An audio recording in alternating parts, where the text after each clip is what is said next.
Om Swastiastu. Perkenalkan, nama saya Iwayan Dharma Wiguna, NPM 2021-6212-1080, kelas A2. Di sini saya akan mempresentasikan tugas pengantar dan teori arsitektur yang berjudul menjelajahi karya arsitektur. Karya arsitektur yang saya ambil yaitu Jubilee Crouch. Jubilee Crouch, pendahuluan. Saya akan membahas suatu karya arsitektur dari tokoh ternama yaitu Richard Meier. Dengan karya yang akan saya bahas yaitu Jubilee Crouch. Karya yang saya bahas ada sebuah bangunan atau tempat ibadah. Jubilee Crouch yang dikenal dalam bahasa Italia sebagai La Chiesa del Dio Padre Misericordioso atau Tuhan Bapa Kami yang Penyayang, adalah salah satu dari 50 gereja baru dengan pusat komunitas yang dibangun di Roma sebagai bagian dari proyek Millennium Vatikan. Pembahasan.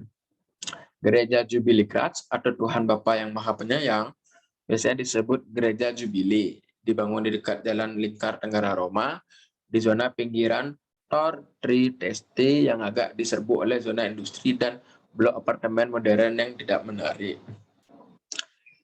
Gereja Jubilee atau La Chiesa del Dio Padre Misericordioso disusun sebagai bagian dari inisiatif Millennium Paus Yohanes Paulus II untuk meremajakan kehidupan paroki di Italia.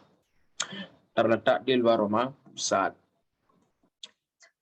Ada pula unsur-unsur yang terdapat di bangunan Jubilee Crouch. Unsur pertama, A. Unsur fungsi. 1. Fungsionalisme bentuk. Gereja ini dipahami sebagai komposisi elemen-elemen dasar secara jelas mengacu pada kemurnian kubus dan dinding melengkung, dan ruang-ruang yang saling berhubungan. Ciri-ciri sebagai berikut. A. Jubilee Crouch memiliki bentuk yang unik yang menonjol sebuah kesan modern. Terdiri dari 3 dinding terpisah melengkung seperti layar perahu namun tetap menjadi satu kesatuan. 2. Langit-langit kaca yang tergantung di antara tembok melengkung diterangi oleh samping zenital, dan bagian tengahnya dimeriahkan oleh pola cahaya dan bayangannya yang terus berubah.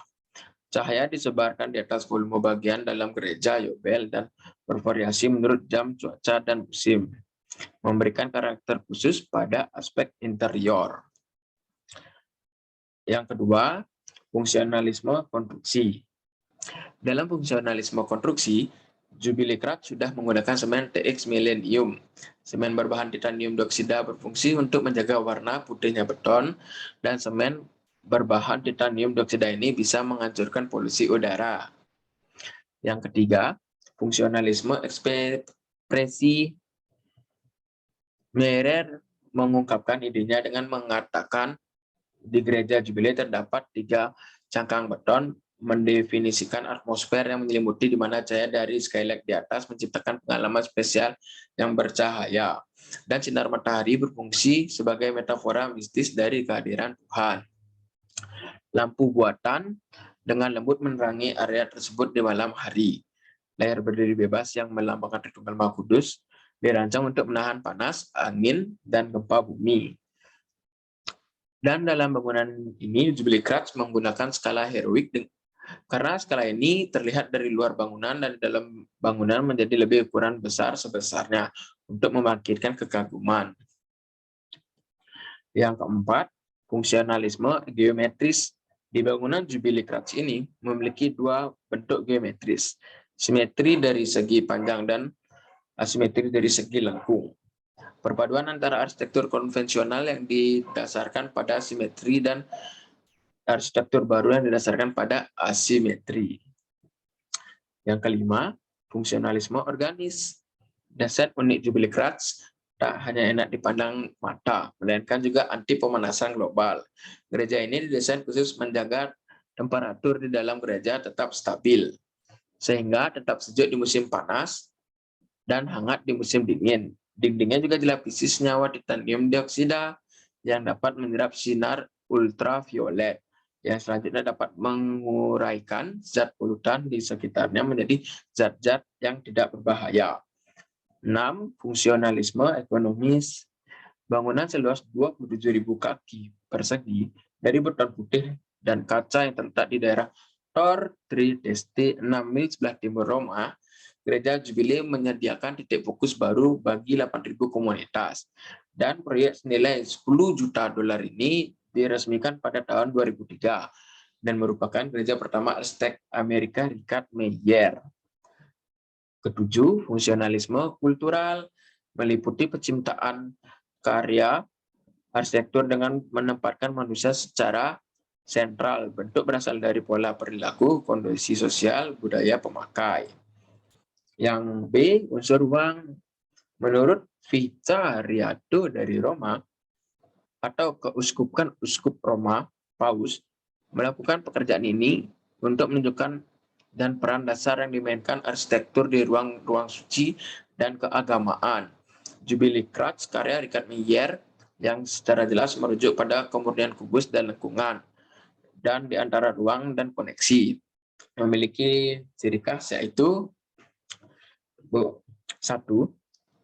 Seluruh konsep desain didasarkan pada kontras antara kubus dan lengkungan, dan memiliki pembagian yang jelas atau titik koneksi adalah ruang utama gereja. Yang kedua, pada bagian interior tampak jelas pengerjaan pencahayaan alami yang datang melalui celah antara elemen padat di seluruh ruangan. Sumber utama cahaya yang menyebar adalah melalui atap kaca di antara tembok melengkung. Yang ketiga, memiliki tembok melengkung besar. Yang C, unsur-unsur bentuk. Suatu perwujudan dari unsur ruang merupakan hasil dari suatu proses pemikiran. Proses ini didasarkan atas pertimbangan fungsi dan usaha pernyataan diri atau ekspresi wujud dan penyelesaian akhir dari konstruksi yang pengertiannya sama. Unsur bentuk dibagi menjadi 1. Wujud. Jubilee Crutch memiliki wujud bentuk yang unik dan menonjolkan kesan modern. Bangunan ini memiliki 3 dinding melengkung menyerupai layar perahu. Walaupun 3 dinding ini terpisah, tetapi masih dalam satu kesatuan. 2. Dimensi. Bangunan ini memiliki dimensi ruang yang sangat unik dengan skala yang digunakan pada bangunan Jubilee Crutch adalah skala heroik yang menyebabkan luar dan dalam bangunan terlihat besar dan menimbulkan kesan lain saat orang melihatnya. Yang ketiga, warna. Jubilee Crutch memiliki warna putih yang mendominasi yang memberikan kesan bersih, tenang, dan santai di suatu tempat ibadah. 4. Tekstur. Bangunan ini memiliki tekstur yang halus dikarenakan menggunakan bahan seperti Bianco TX Millennium. Yang kelima, posisi. Gereja Jubilee yang dikenal dalam bahasa Italia sebagai La Chiesa del Dio Padre Misericordioso atau Tuhan Bapa Kami yang Penyayang adalah salah satu dari 50 gereja baru dengan pusat komunitas yang dibangun di Roma terletak di sebelah Trieste 6 mil sebelah timur Roma. 6. Orientasi. Bangunan Jubilee Crutch telah menerapkan prinsip orientasi bangunan tropis. D. Unsur estetika. Cahaya dan bayangan yang masuk selalu berubah karena terdapat skylight yang terdapat di antara dinding yang melengkung memberikan pencahayaan dan bayangan yang selalu bervariasi dan berubah sesuai dengan jam, cuaca, dan musim. Pada seluruh interior bangunan ini menggunakan warna putih. Warna putih sendiri merupakan ciri khas Meier yang diadopsinya dari Le Corbusier, dan dibangun ini memiliki unsur estetika yang diberikan oleh perpaduan tembok melengkung kaca dan memiliki bentuk geometri yang lebih dari satu. Dengan itu, bangunan ini terlihat lebih modern. Yang E, unsur makna. Makna responsif. Makna yang saya dapat adalah dalam pembangunan bangunan yang diarsiteki oleh Richard Meier ini, beliau dalam membangun Jubilee Crutch ini menggunakan kesan modern dengan aliran dekonstruksi layering, dan dalam pembangunan beliau juga tidak merupakan fungsi dari sebuah gereja. Dan ada juga faktor-faktor yang terdapat pada bangunan Jubilee Crutch. Faktor yang A, faktor lingkungan Jubilee Kras. Terletak di daerah pinggiran timur kota Roma, gereja ini dirancang oleh arsitek Richard Meyer. Gereja ini bertujuan untuk memberikan nilai dan daya tarik ke pinggiran paling dalam dan paling jauh di Roma. Tim pendukung teknis proyek ini atau Italcementi menciptakan pelapis material yang akan menambahkan ciri khas putih bangunan Meyer. Mereka menciptakan pelapis material yang membersihkan dirinya sendiri, meminimalisir kebutuhan perawatan, dan membersihkan diri sendiri. Material tersebut self-cleaning coat konkret juga menyerap polusi asap yang ada di udara lingkungan sekitarnya. Yang B, faktor budaya dan ekonomi. Dengan adanya pembangunan Jubilee Kras, Richard Meyer tidak hanya berhasil memperkaya warisan budaya Church of Rome, tetapi telah merevitalisasi lingkungan yang mencolok dari distrik Tor Trieste dengan pengunjung lebih dari 35.000 per tahun. Dan gereja Jubilee disusun sebagai bagian dari inisiatif Milenium Paus Yohanes Paulus II untuk meremajakan kehidupan paroki di Italia. Terletak di luar Roma pusat, dan proyek ini senilai 10 juta dolar Amerika. C, faktor teknologi. Faktor teknologi dibagi menjadi dua. Yang pertama, teknologi material dan teknologi struktural dan perhitungannya. Karena tidak adanya bukaan pada permukaan di beton putih besar, tembok melengkung dibuat dengan menggunakan panel beton self-sustaining prefabrikasi melengkung ganda dengan dimensi 400 x 400 x 80 cm dan dirakit kering. Dan Italcementi mengembangkan dan mematenkan jenis baru semen putih yang digunakan untuk membangun Jubilee Kras yang disebut Bianco TX Millennium. Memiliki cantilever yang mengesankan, semen ini dapat menghancurkan polusi udara terutama dari asap kendaraan. Yang kedua, teknologi peralatan dan mesin. Bangunan ini memiliki dimensi ruang yang sangat unik dengan skala yang digunakan pada bangunan Jubilee Kras adalah skala heroik yang menyebabkan luar dan dalam bangunannya terlihat besar dan menimbulkan kesan lain saat orang melihatnya. Kesimpulan, bangunan gereja dengan arsitektur dan interior merupakan hasil dari kebudayaan material manusia.